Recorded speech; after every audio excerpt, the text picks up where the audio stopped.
Bonjour mesdames, bienvenue sur Pomme Grenade. Aujourd'hui, on est dans un podcast plus forte que tu penses. Je suis avec Marie-Ève. Salut Marie-Ève. Allô? Allô. Et Natacha. Allô, allô? Mon nom, c'est Josia. Sur la plateforme, j'ai fait le 10 minutes fit et tu m'as aussi vu sur le tournage, le programme des championnes avec Marie-Ève. Yes, parce qu'on a eu la chance de travailler sur ce programme-là. Puis Oui.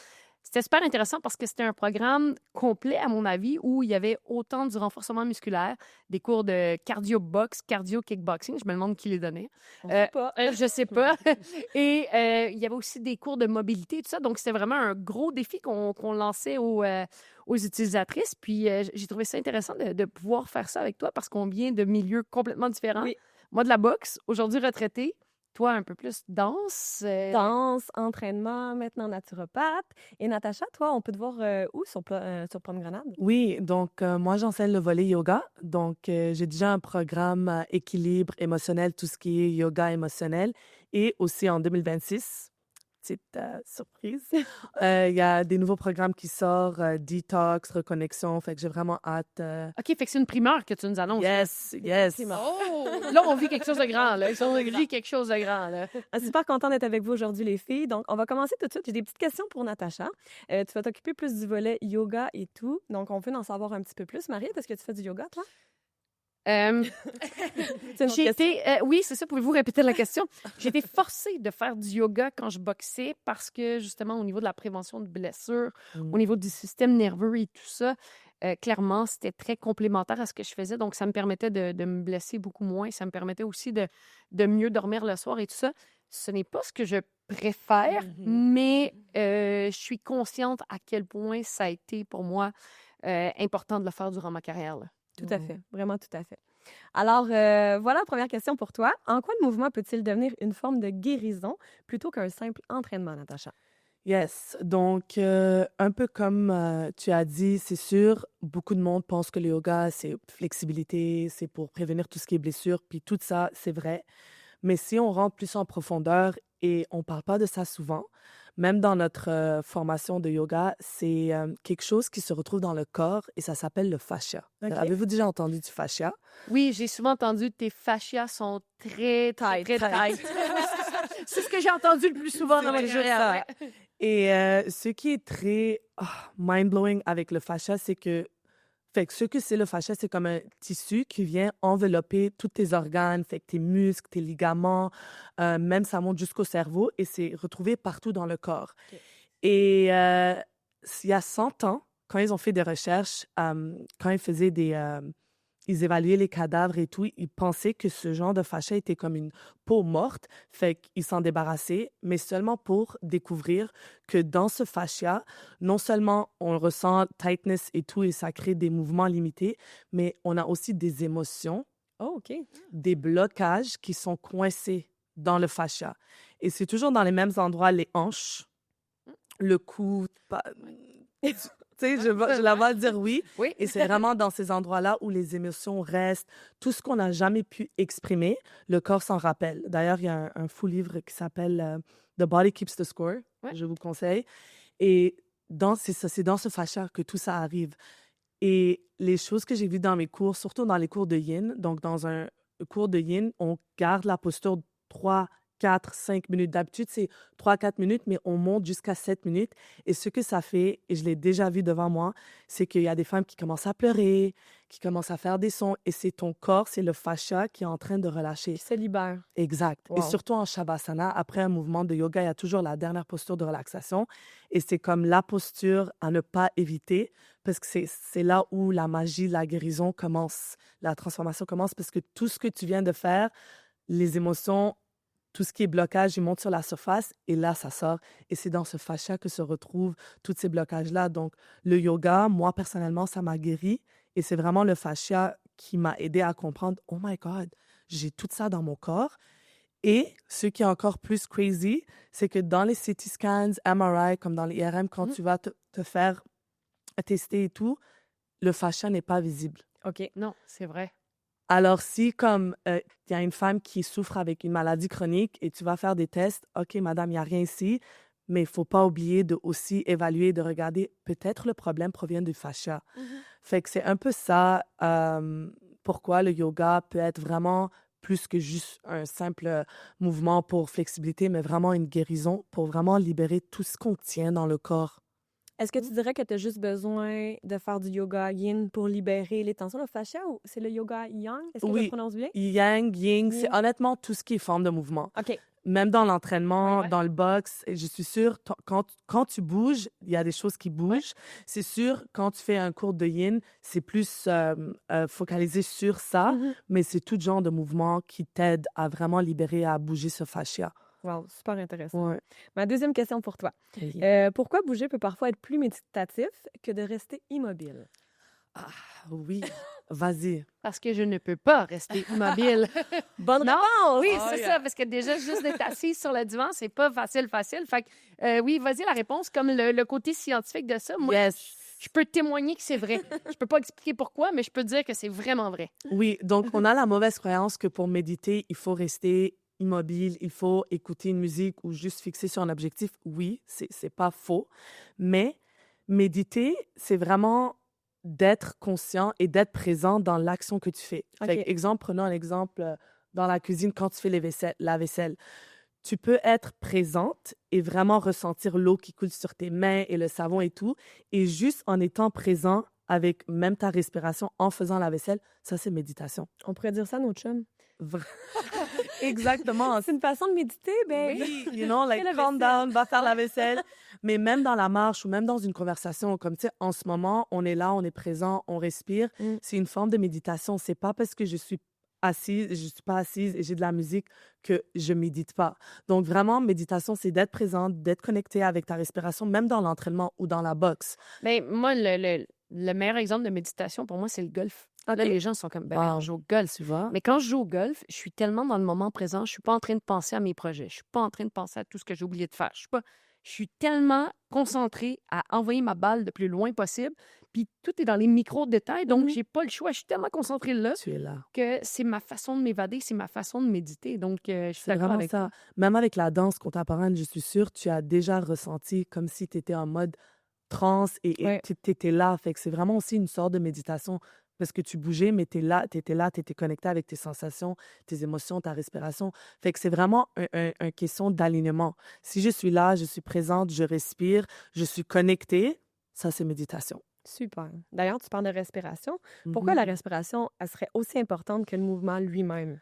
Mais dans une pratique très simple, mettons. La respiration, c'est la fondation, c'est vraiment le pont entre le corps et l'esprit. Mhm. Et souvent, tu sais, en tant que femme, quand on passe par des cycles hormonaux ou transitions, ou même quand on rentre dans l'âge trentaine, quarantaine, je trouve que on ressent beaucoup d'anxiété et de stress malgré les changements physiques et tout. Et la meilleure manière et la plus efficace et la plus rapide de retourner au moment présent et dans ton corps, c'est ta respiration. Car je dis toujours, le stress, c'est quoi? Le stress, c'est quand tu es coincé dans le passé. Et l'anxiété, c'est quand tu penses trop au futur. Mais quand tu es là et tu respires, tu es présente. Fait que le stress et l'anxiété ne peuvent pas coexister si tu es là et tu es présente. Mhm. Et je le vois dans mes cours de yoga. Quand admettons, on essaye de faire une posture de l'arbre. OK? C'est une posture d'équilibre sur une jambe. Et on a les miroirs dans les studios. Moi, si c'était mon studio, je n'aurais pas mis des miroirs, mais on rentre dans la performance. Ouais. Fait que je suis là, je dois le faire, le ego, il rentre, OK, je dois faire la posture. Mais on bouge même avant de respirer. Mhm. Mais si, avant même de bouger ou de rentrer en mode performance, parce que yoga, c'est une pratique et non une performance, Ah, c'est ça que j'avais pas compris. une méga différence. Ah!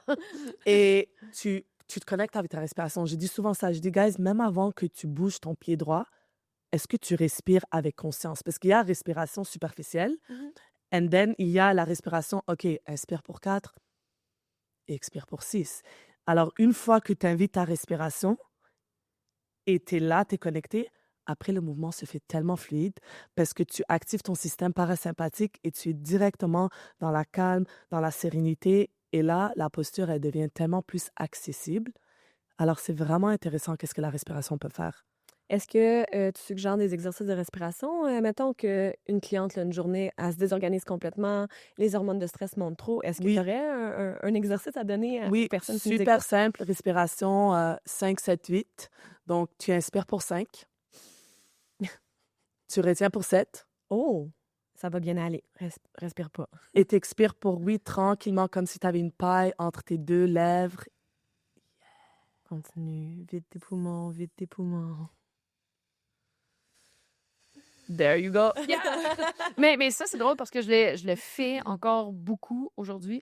Avec la boxe, on en faisait beaucoup, c'est de la cohérence cardiaque. Oui. Exact. Et les gens sont pas conscients à quel point ça, pendant 3 ou 5 minutes, 3 minutes, Il même suffit le juste 3 minimum, minutes, 3 ouais. minutes, tout l'impact que ça peut avoir sur Oui. le système nerveux, sur la relaxation du corps, sur le sommeil, la gestion des émotions. Qui dit gestion des émotions dit digestion, dit récupération, dit tout. Et ce n'est que respirer. On dirait que c'est comme trop simple pour que ça fonctionne. Exact. On est dans une société où on cherche des affaires compliquées. Tellement On compliqué. cherche parce que vrai. si on se dit, hey, c'est respirer, C'est 5, toujours 7, ça. 8, ça peut pas marcher. Mais non, donne-moi une pilule, donne-moi quelque chose de dur, donne-moi.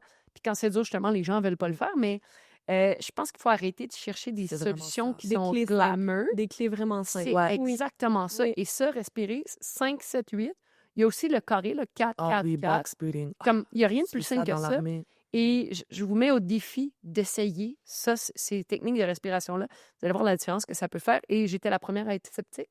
Et je suis la première, quand justement je me sens dépassée, je me dis, ça fait quelques jours Mhm. que j'ai pas fait ça, de la respiration comme ça. Là. C'est vrai. D'ailleurs, sur la plateforme, dans mon programme, je commence quasiment toutes mes séances avec des techniques de respiration. Et sur nos réseaux, j'ai une vidéo qui a quand même... j'étais tellement contente, le nombre de partages.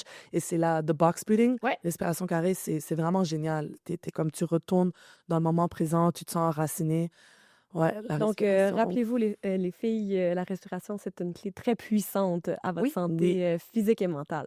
Dernière petite question pour toi. Pourquoi le yoga, c'est si important pour les femmes? Pourquoi, mademoiselle? Dis-nous. Je pourrais rester ici jusqu'à demain.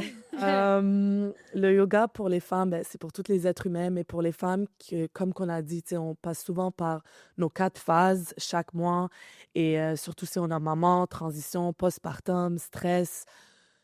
Je trouve que le yoga, ça te donne le choix de te présenter sur ton tapis sans pression. Et souvent, je le vois, des fois, il y a des femmes qui sont là et ils sont comme, j'avais même pas envie d'être ici, mais si j'ai envie de pas faire le guerrier 1 et de rester dans la posture de l'enfant, je vais le faire. Tant que je suis sur mon tapis, c'est ça Incroyable. qui compte. C'est déjà une victoire de se présenter au cours. Exactement. Oui. Puis même tantôt, j'écoutais un podcast et ça disait, pour tout ce qui est entraînement, ça disait le poids le plus lourd, c'est la porte du gym. Ouais. Ouais. Fait que c'est juste d'y arriver et de se présenter. Fait que le yoga, je trouve, pour moi, il n'y a pas de pression, il n'y a pas de mauvais ou de bonne manière de faire. Juste, viens sur ton tapis, respire. Et si c'est 30% que tu fais aujourd'hui, ben c'est 30%. D'ailleurs, 30%, c'est 100%. Oui. Fait que je trouve que pour les femmes, le yoga, personnellement, moi-même, dans mon corps et ce que je vois dans le quotidien, c'est que, OK, je peux faire qu'est-ce que je peux, quand je peux, et c'est correct. Oui. Et j'ai l'option de faire, si je veux un entraînement, abs and core, booty, bump, si je veux yin, si je veux juste méditation, pranayama à la respiration, ben c'est correct aussi. Fait que c'est vraiment d'écouter son corps et de le faire et sans se sentir que c'est pas assez. Même 10 minutes, 15 minutes, it's perfect et c'est correct. Fait que je trouve, c'est ça, le yoga pour les femmes, c'est vraiment une question de, OK, le yoga me comprend, ça fait du sens dans mon corps et c'est tout ce que j'ai besoin. Et Oui. même si c'est 5 minutes, ben c'est 5 minutes. Au moins, j'ai pu retrouver la régulation de mon système nerveux. Ça me donne envie de faire du yoga. Ouais. Ben, moi, j'irais pas tellement jusqu'à là, passionnée. mais je pourrais me mettre en version avancée Oui. pour les bienfaits que je ressens après le yoga. On dirait que j'ai encore de la difficulté à me dire, je suis pas dans la performance, je dois pas battre quelqu'un. Mhm. C'est mon grand défi quand je fais du yoga, mais c'est incroyable comment je me sens mieux après l'entraînement Ouais. de yoga. Et surtout les émotions. Nous, en tant que femmes, on passe par tellement de phases d'émotions. 10 minutes, t'es là, puis c'est comme, ah, puis après, t'es calme. Et c'est ça, quand tu rentres dans le cours, surtout dans le programme de Pomme Grenade, quand tu ressens une émotion et t'es sur ton tapis, tu rentres en mode observateur. Fait qu'au lieu que tu deviennes tes émotions, tu arrives à les détacher. Donc, tu deviens vraiment observateur et tu arrives mieux à les réguler.